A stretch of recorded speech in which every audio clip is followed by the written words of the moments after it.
मेरा स्टार्टिंग से इंटेंशन ये है कि मैं अपने इंडिया के लिए कुछ अलग करूं। मैंने कई केसेस पुलिस के साथ सॉल्व करा रखे हैं। इंडिया को मनी लॉस होगा, इंडिया को फ़र्क नहीं पड़ेगा, लेकिन जब इंडिया को हमारा डेटा लॉस होता है तो 10 टाइम्स मोर उसे लगता है कि कुछ गया है। टेररिस्ट के अकाउंट से आपके करंट अकाउंट में कुछ भी ट्रांजेक्शन होती है, आपकी कंपनी ख़त्म। अगर आर्मी का डेटा जाता है तो इंडिया मतलब ये मानो बिल्कुल ख़त्म।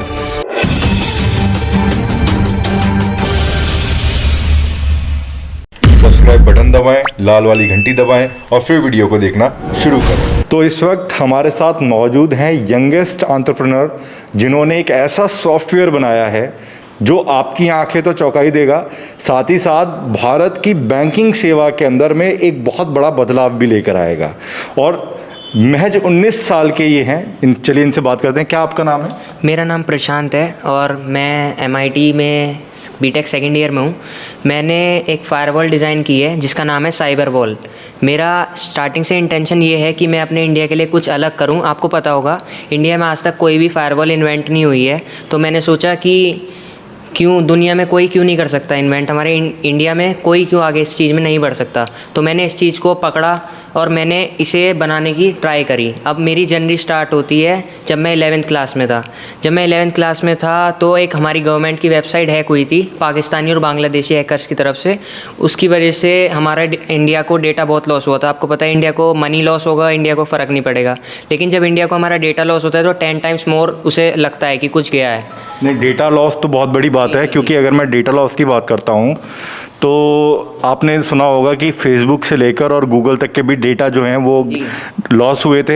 हालांकि वो उनकी कंपनी की तरफ से हुए थे या किसकी तरफ से हुए थे, लेकिन उससे कस्टमर को बहुत नुकसान हुआ था। उसको बहुत नुकसान होता है। और हमारा बेसिकली इंडिया का मेन रीज़न आर्मी है। अगर आर्मी का डेटा जाता है तो इंडिया मतलब ये मानो बिल्कुल ख़त्म। अगर आर्मी का डेटा इतना पेशेंट वो होता है, इनके लिए कॉन्फिडेंशियल होता है। तो उसके बाद मैंने अपनी फायरवॉल डिज़ाइन करना 11th के मिड से स्टार्ट कर दिया था और आज मैं इसे लाइव कर चुका हूँ। इसका मैंने पेटेंट फाइल कर दिया है। पेटेंट फाइल होने के बाद ये पब्लिकली सबसे पहले मैं आर्मी के लिए जाएगा। ये MOU अब DM से बात करी थी हमने परसों, तो DM is always with us, मतलब वो मान गए हैं सब चीज़ों के, MOU तैयार कर रहे हैं वो।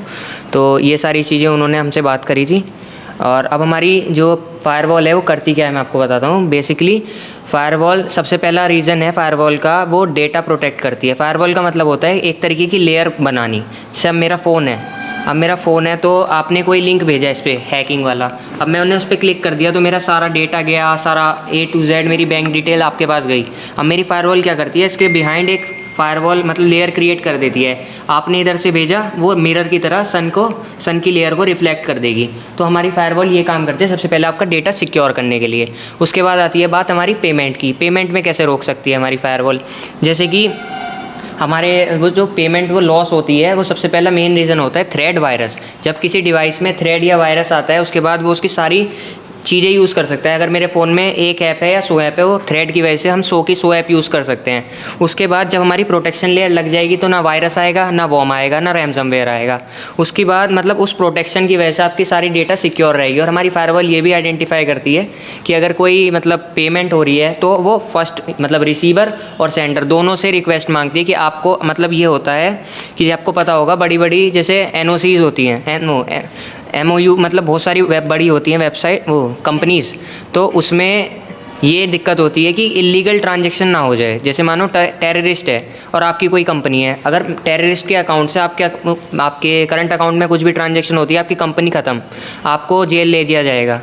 इस ट्रांजैक्शन को रोकने के लिए मेरी फायरवॉल ने ये करा है कि आप दोनों तरफ से परमिशन मांगती है, receiver as well as sender, कि आपको ये अकाउंट में अपने चाहिए या आपको अपने अकाउंट में नहीं चाहिए। तो ये हमारी फायरवॉल सारी प्रोटेक्शन इस तरीके से देती है। तो काफ़ी भारी शब्दों का इस्तेमाल किया आपने, और मैं हैरान हूँ ये सुन के, क्योंकि जितनी इनकी उम्र है उसके हिसाब से जो शब्दों का ये चयन कर रहे हैं वो हमारे और आपके समझ से बिल्कुल बाहर है। लेकिन जो इनका जज्बा है, जो इनका डेडिकेशन है और जिस तरीके से ये भारत को आगे लेकर जाना चाहते हैं, वो अपने आप में काबिल तारीफ़ है। और ऐसे युवाओं को समर्थन देना, ऐसे युवाओं को प्रोत्साहित करना, ये आपका और हमारा काम है। और भी मैं आपकी उपलब्धियां जानना चाहता हूं, क्योंकि आपसे बात करके बड़ा अच्छा लग रहा है और बहुत सारी जानकारी मुझे जो है आपकी तरफ से मिल रही है। कुछ ऐसी टेक्नोलॉजी के बारे में आज हम जान रहे हैं जिसके बारे में शायद मेरी भी आधी ज़िंदगी ख़त्म हो गई और मुझे भी नहीं पता है, तो मैं आपसे जानना चाहता हूँ। जी, मैं अपनी अचीवमेंट्स के बारे में बताऊं तो अचीवमेंट्स मिलना मुझे 11th क्लास के एंड से चालू हो गया था, जिसमें 11th के मिड से स्टार्ट कर दिया था। तो अब सबसे पहली अचीवमेंट है ये मेरी बुक। अच्छा, ये बुक आपने लिखी है? जी, पूरी बुक मैंने लिखी है। इसका ISBN और कॉपीराइट मेरे पास है। और मेरी इस समय तीसरी बुक 1 जनवरी को आने वाली है। मैं एक पेपर बुक है, एक ई बुक है, और जो मेरी थर्ड आएगी वो भी पेपर बुक होगी। पहली बुक का नाम है मेरा hack the trap of hacker, दूसरी बुक है साइबर सिक्योरिटी गाइडलाइंस, और तीसरी बुक जो मेरी आएगी उसका नाम है हैकिंग डोज। तो और मतलब कि ये हमारी अचीवमेंट, पहली अचीवमेंट है। अब मुझे 50 से भी ज़्यादा न्यूज़ वेबसाइट्स में मैं फ़ीचर हूँ, और मैं गूगल न्यूज़ पे वेरीफाइड हूँ और गूगल पे वेरीफाइड हूँ, और मैंने कई केसेस पुलिस के साथ सॉल्व करा रखे हैं। नागपुर पुलिस, लखनऊ। अच्छा। जी सर। तो जैसे मैं आपको नाम बताता हूँ, नागपुर पुलिस के मिस्टर मयंक सर, उनके साथ मैंने केसेस सॉल्व करे हैं, जैसे डेटा एल्गोरिदम्स के और ईमेल फ्रॉड्स के बहुत सारे केसेस मैंने उनकी हेल्प करी है, जिनका उन्होंने मुझे मतलब वो होते हैं सर्टिफिकेट टाइप, वो मुझे प्रोवाइड करा है उसकी हेल्प का। तो ये सारी चीज़ें मैंने अचीव करी हैं इस सक्सेस की उससे। अच्छा जी। तो आप रहने वाले कहाँ के हैं? जी, मैं शारदा रोड पे रहता हूँ, मेरठ में। जी मेरठ से ही। जी जी। तो देखा आपने कि किस तरीके से हमारा देश का युवा जो है वो कितनी तेज़ी से आगे बढ़ रहा है, और ये जो पहचान है ये ऐसे नहीं बनती है, इसके पीछे बहुत मेहनत होती है, सालों की मेहनत होती है, और जो इनकी पढ़ाई है, जो इनकी मेहनत है, वो साफ इनके शब्दों से बयां हो रही है। ऐसे ऐसे केस इन्होंने पुलिस के साथ में सॉल्व किए हैं जो केस नॉर्मली नहीं होते, वो उनके पीछे बहुत सारी टेक्निकल क्राइम होता है, वो उसके पीछे होता है। तो ऐसी चीज़ों को पकड़ना, समझना, इसके पीछे बहुत टेक्नोलॉजी का काम है और बहुत सारी समझ का काम है। ये युवा जो ये कर रहे हैं ये अपने आप में काबिल तारीफ़ है, और ऐसे युवाओं को हमें समर्थन देते रहना चाहिए।